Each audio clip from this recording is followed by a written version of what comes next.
The enemy here is not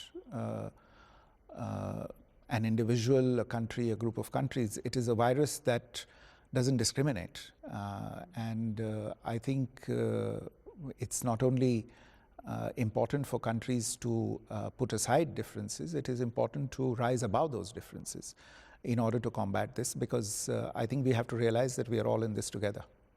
What is your daily schedule like, Ms. Ambassador? For me, it's very hard to imagine because you are dealing with the embassy routine work, while at the same time trying to promote China-India 70th anniversary, and at the same time dealing with a crisis, a global pandemic crisis.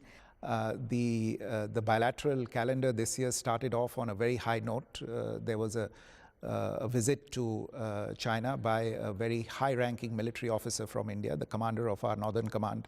And this was in the first week of January. And we had a lot of things on the schedule after that. In the meantime, of course, we were also in discussions with the Chinese in terms of what kind of assistance we could offer. As I mentioned, we flew in about 15 tons of assistance on an Indian Air Force aircraft in February.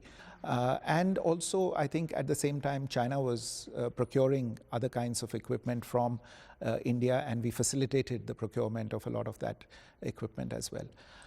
Now, of course, we are dealing with the outbreak in India. It's still in its initial stages, but we obviously have to be prepared.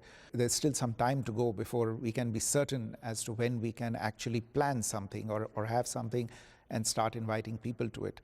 That necessarily impacts the calendar for India, China at 70, as we call the 70th anniversary celebrations. When President Xi and Prime Minister Modi had met in Chennai, they had agreed that the 70th anniversary will be celebrated with 70 activities that will be conducted in both the countries, 35 in India, 35 in China. But now I don't know that we have enough time left.